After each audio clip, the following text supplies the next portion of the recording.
शादीशुदा कोई भी ऐसी महिला हो शायद जो शादी के बाद माँ बनने का सुख नहीं भोगना चाहती। आज की जो सच्ची घटना हम आपको सुनाने जा रहे हैं, इस घटना में भी कुछ ऐसा ही होता है। एक महिला ने पहली शादी की लेकिन बच्चा नहीं होता है, दूसरी शादी की बच्चा नहीं होता है, उससे भी वो तलाक ले लेती है। लेकिन माँ बनना चाहती थी और माँ बनने के लिए उसने एक भाई को चुना जो उसे अपनी बहन बोलता था। यहीं से ही एक कत्ल की शुरुआत होती है और ऐसा खौफनाक कत्ल होता है जब इस कत्ल की बात अखबारों में, सोशल मीडिया के माध्यम से लोगों को पता चलती है तो लोग इस घटनाक्रम को लेकर वाकई बहुत ज़्यादा सोचने पर मजबूर हो गए थे कि जिन रिश्तों पर हम सबसे ज़्यादा विश्वास करते हैं, यकीन करते हैं, वो रिश्ते आखिरकार हमें ऐसा क्यों दगा दे के जाते हैं। जब पुलिस ने इस घटनाक्रम का खुलासा किया था उसे महीनों का समय लग गया था और एक बात ने कातिल तक पहुंचा दिया। दरअसल कातिल ने गूगल से मदद मांगी थी कि मैं लाश को छुपाना चाहता हूं, इसको कैसे छुपाऊं, और पुलिस उस कातिल तक पहुंच जाती है। आदाब, नमस्कार, सत श्री अकाल। मैं उस्मान सैफ़ी। आज की जो सच्ची घटना मैं आपको सुनाने जा रहा हूं, ये सच्ची घटना है केरल प्रदेश की। दरअसल केरल प्रदेश का एक ज़िला है कोल्लम और इसी का एक इलाका लगता है कोट्टियम। कोट्टियम का एक गाँव है थिरुविल्वट्टम। दरअसल यहाँ की रहने वाली सुचित्रा पिल्लई, जिसकी उम्र लगभग 43 साल के आसपास होती है।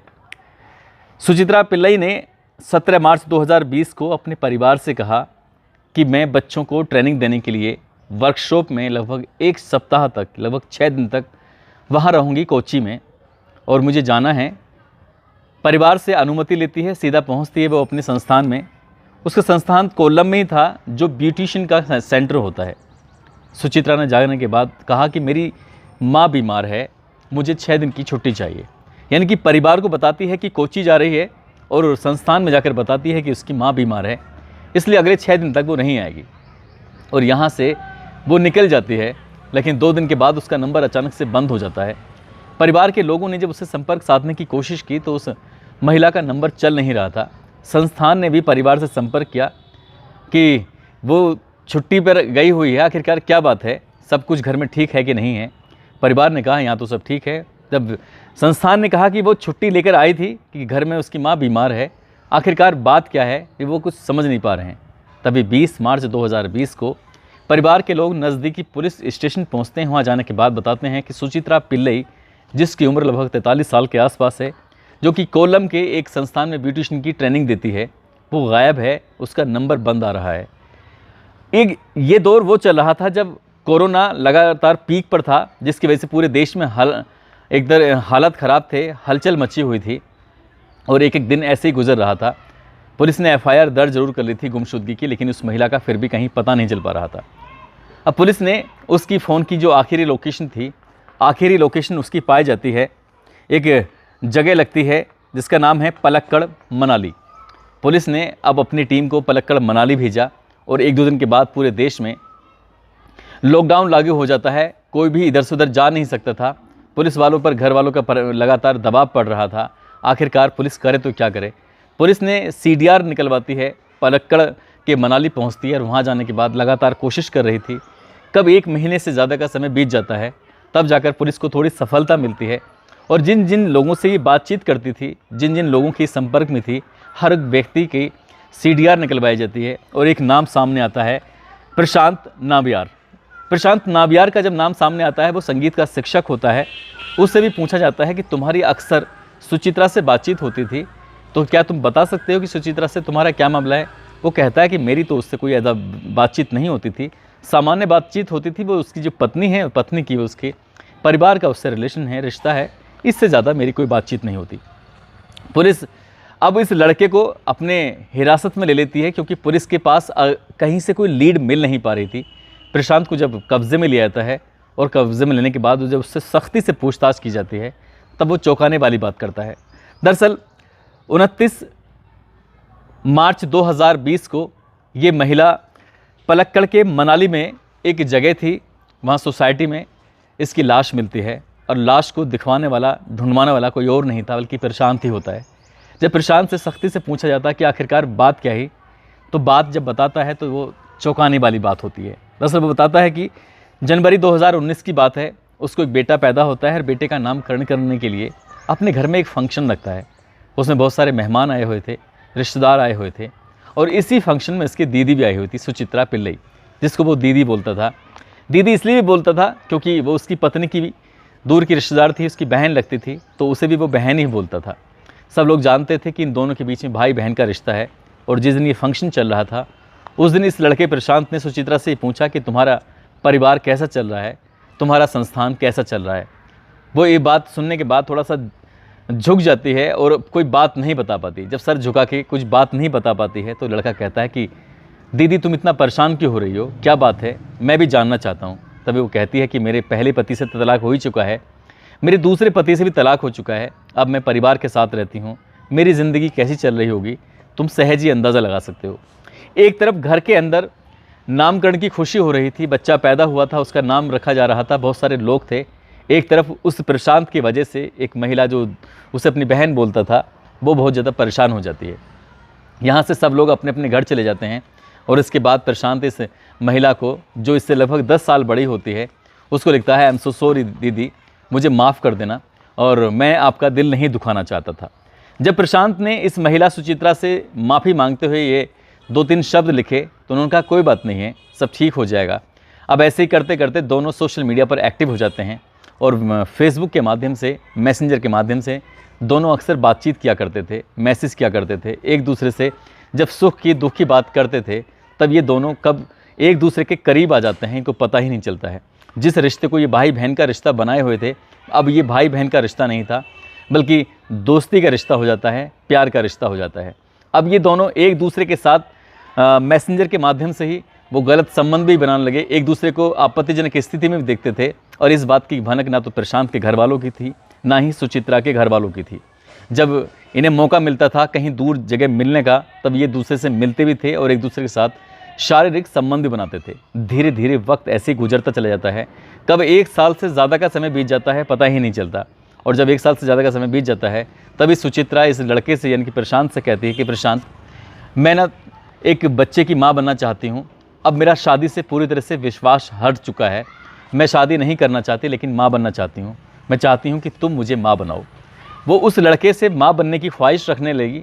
लड़का शुरू में तो हिचक रहा था, वो समझ नहीं पा रहा था कि आखिरकार हम कितने आगे निकल चुके हैं। अब ये मेरे बच्चे की माँ बनेगी तो इसको बच्चा पैदा होगा तो लोग पूछेंगे, समाज पूछेगा कि आखिरकार जब तुम्हारी शादी टूट चुकी है तो तुम कैसे बच्चे की माँ बन गई। ये लड़का फिर उससे थोड़ा कटने लगा, थोड़ा बचने लगा। और जब ये कटने और बचने लगता है तो तभी सुचित्रा इसके नज़दीक जाने की और भी कोशिश कर रही थी।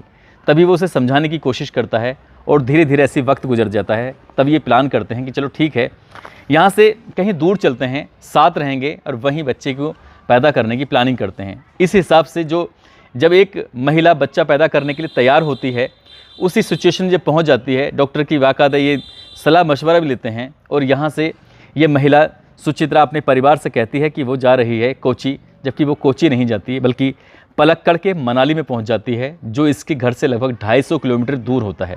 वहाँ पहले से ही प्रशांत नावियार मौजूद था और वो एक घर लेता है किराए पर।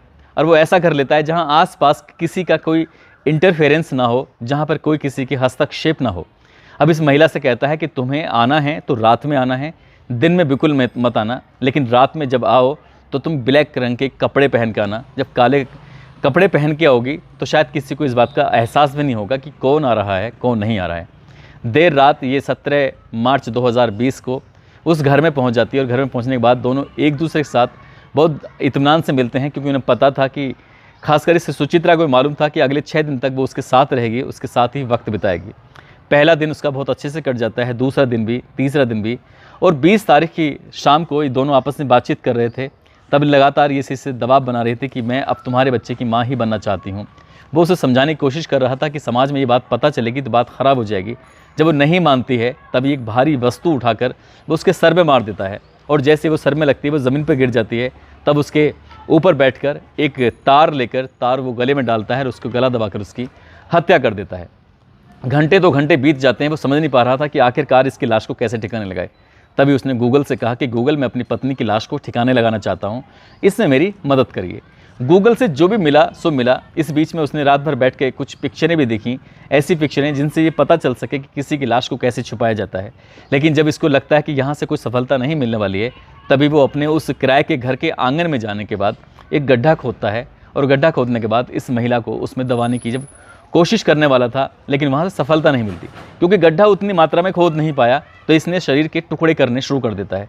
जब शरीर के टुकड़े करने शुरू कर देता है, अलग अलग टुकड़े करता है, और टुकड़े करने के बाद उस महिला को उस गड्ढे में डालने की कोशिश कर रहा था, तो उसे लगता है कि कहीं ऐसा ना हो कल को इसके ये लाश बाहर निकल आई तो इसके चेहरे की पहचान हो गई तो बात ख़राब हो जाएगी, इसलिए वो पकड़ा जाएगा। तब उसने उस महिला के चेहरे को भी कोई ज्वलनशील पदार्थ डालने के बाद उसको जला दिया, और घर में भी जितने सबूत थे, कपड़े हों या फिर जहाँ जहाँ भी खून के धब्बे थे, जहाँ जहाँ से लगता था कि सबूत इकट्ठा हो सकता है, उन सभी सबूत को लाता है, उस लाश के ऊपर डालता है और उस लाश में आग लगा देता है। जैसी आग लगाता है बहुत तेज़ी के साथ लपटें उठने लगती हैं, और आसपास के लोगों को ऐसा फील ना हो जाए, उसे लगा कि शायद पता चल जाएगा जब इतना तेज़ी के साथ धुआं उठ रहा है, इसमें ऐसा ना हो दुर्गंध आ जाए, तो वो लाश पूरी तरह से जल भी नहीं पाई थी। अभी कुछ ही सेकंड पहले, कुछ ही मिनट पहले उसमें आग लगाई थी, और तुरंत वो पानी डालता है, इसको बुझा देता है आग को, और उसके बाद उस लाश को गड्ढे में डालता है। जो उसके पैर कटे हुए थे उसमें उन्हें भी उस गड्ढे के अंदर डालता है, और मिट्टी डालने के बाद कोई भारी चीज़ें, पत्थर उत्थर लाकर उसके ऊपर रख देता है, ताकि कोई जानवर, कोई भी चीज़ उसे खोद ना सके, साथ ही इसके अंदर से दुर्गंध ना आ सके। लेकिन कहते हैं कि क्राइम को कितने भी शातिर तरीके से क्यों ना किया जाए, क्राइम कभी छुपता नहीं है, और इस कहानी में भी कुछ ऐसा ही होता है। हालांकि पुलिस को 1 महीने तक इसके खिलाफ कोई सबूत नहीं मिल पा रहा था, लेकिन जब पुलिस ने इसको गिरफ्तार किया इसकी कॉल हिस्ट्री के हिसाब से, और जब कॉल हिस्ट्री के हिसाब से कॉल से कुछ सफलता नहीं मिल पा रही थी, तब इस पुलिस ने इसके गूगल को सर्च किया, और गूगल में इसने एक ही चीज़ पढ़ी थी कि मैं अपनी पत्नी की लाश को कैसे ठिकाने लगाऊं। बस यहीं से ये फंस जाता है, यहीं से उलझ जाता है, क्योंकि 20 मार्च को ही ये हत्या हुई थी, और 20 मार्च को ही इसने गूगल पर सर्च किया था। कहते हैं कि इंटरनेट पर कोई भी चीज़ कभी भी मिट नहीं सकती है, और ये सबूत ऐसा बना कि इस सबूत इसके लिए दुखदाई हो गया। पुलिस ने इसे गिरफ्तार किया, और इस महिला के शव का पोस्टमार्टम कराया, तो पोस्टमार्टम से वही खुलासा होता है कि कोई भारी वस्तु सर में मारी है, गला दबाकर हत्या की गई, उसके पैर काट दिए गए थे, उसका शरीर जला दिया गया था। मामले की चार्जशीट लगती है, मामला कोर्ट में पहुंचता है, और अदालत में जाने के बाद अतिरिक्त सत्र न्यायालय के न्यायाधीश इसको आजीवन कारावास की सज़ा सुनाते हैं, साथ ही इसे 2.5 लाख रुपए के अर्थदंड की सज़ा सुनाते हैं। अभी मई 2023 के दूसरे सप्ताह में ही इस मामले में निर्णय आया है, और जब ये निर्णय लोगों को पता चलता है सोशल मीडिया के माध्यम से, अखबारों के माध्यम से, कि एक व्यक्ति जो उसे अपनी बहन बोलता था, जो उससे जब सब लोगों को, पूरे परिवार को, समाज में सबको मालूम था, तो उसके साथ वो ऐसी हरकत करता है।